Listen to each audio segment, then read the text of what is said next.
So today sees the start of the 8-day festival, Jewish festival of Chanukah. Jews across the 3 counties will be celebrating with candles, games and food, particularly in Hertfordshire, which has the fastest growing Jewish community in the country. Daniel Kosky is here from the Hertfordshire Jewish Forum and joins me now. Good morning. Good morning. Thanks for having me on. Daniel, it's interesting that Hertfordshire is proving so popular with Jewish people. Why do you think that is? Well, mainly because Jews tend to go to places where there is Jewish provision, and if you look at the movement of the Jewish community in the UK over time, it started mainly in the East End of London, moved slightly towards northwest London, and is now moving towards Hertfordshire.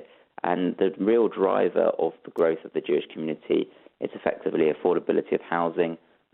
Particularly in North London, it's getting more expensive to own a home, and Hertfordshire, particularly South Hertfordshire, obviously is not too far from North London.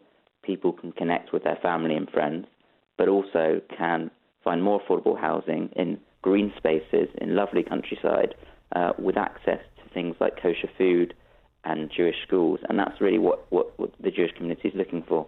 So Hertfordshire is providing quite a wonderful location for the Jewish community.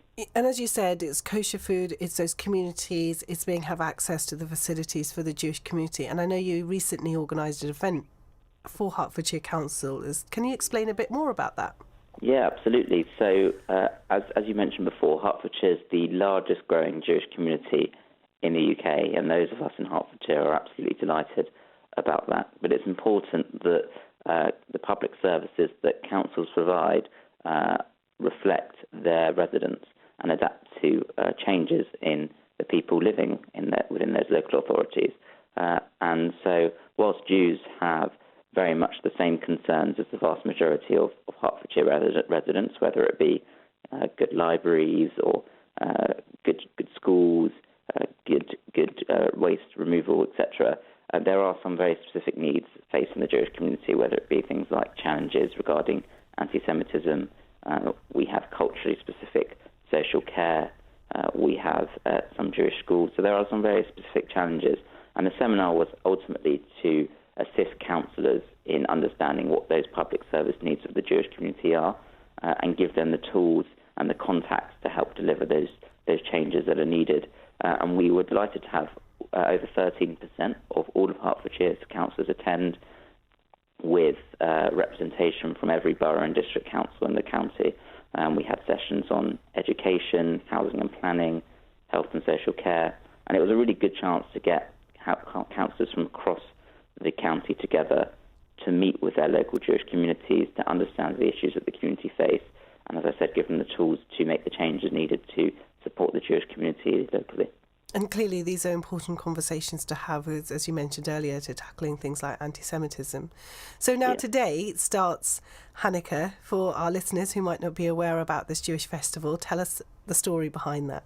Yeah, so Chanukah is a very exciting festival. It's definitely one of the more happy festivals that the Jewish community celebrates. So Chanukah commemorates a historical event which took place in Jerusalem in the 2nd century BC. When the Greek Empire at the time was the ruling power. And in 168 BC, the then king Antiochus outlawed Jewish practice and carried out a few provocative acts in the Jewish temple, mainly by installing idols, which in Judaism is prohibited, and also sacrificing pigs in the Jewish temple. And then a small army of Jews known as the Maccabees rebelled against this religious persecution. They regained control over the temple and removed the idols. And now the reason we celebrate Chanukah is, according to a legend at the time, a miracle occurred. And that miracle was that when the control of the Jewish temple was restored, there was only enough oil to keep the temple's menorah, one of the key items in the then Jewish temple, lit for one day. And out people went to try and find more oil. But the miracle was that the oil and the menorah kept burning for 8 days. The flames stayed alight for 8 days until they found new oil. And now we celebrate Chanukah by lighting our own menorahs or Chanukiahs for 8 nights. And ultimately it's a celebration of freedom from religious persecution. And what's quite nice about Chanukah is it's one of the more publicly celebrated Jewish festivals. So, we light our menorahs and we put them in our windowsills, but also it's generally recognised worldwide, and even people who aren't particularly religious. It's one of the more well-celebrated festivals. So I'm very much looking forward to biting into my donuts this evening and spinning my dreidels, which is one of the many practices Jews carry out on Chanukah. Well, no, I would definitely be happy. I would never say no to splitting a donut with you, Daniel. And I'm assuming a lot of, because you said it's a very public festival and it's about getting the community together. And I'm just thinking a lot of festivals, Diwali, Eid, Ramadan, last year, a lot of these festivals we couldn't get together because of COVID last year. So this is particularly more special this year. Absolutely, and it was really challenging. It wasn't just Chanukah, and it wasn't just Eid or Diwali or the festivals you outlined there. There were many festivals right across the calendar where, the festivals traditionally are a time when wider families come together, friends. Particularly, for example, in my family, we have a tradition where we all get together, and it just seemed so frustrating that festival after festival came along and we weren't able to come together.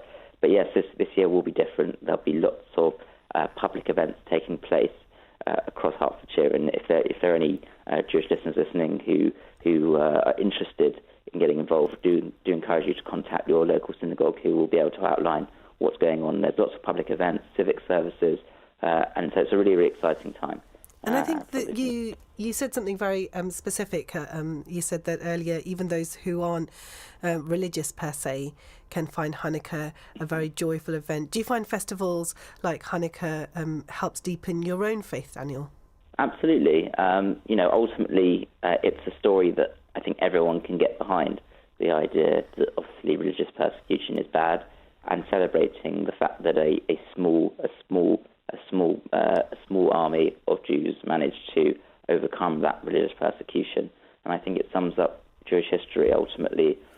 Quite sadly, there's been a lot of people who've been out for the Jewish community and tried to defeat them, whether it be that time with the Greek army, whether it be the Romans, whether it be unfortunately what we saw during the Holocaust. But the Jews, despite being very small in number, have managed to stay strong and carry out their religion into the 21st century. So for me, it absolutely does. And as I said, it's very nice to see Chanukah being a festival that even those who aren't particularly religious do tend to take part. Well, happy Chanukah. I hope you have a wonderful 8 days. Thank you so much for joining us on your Sunday morning. Thank you.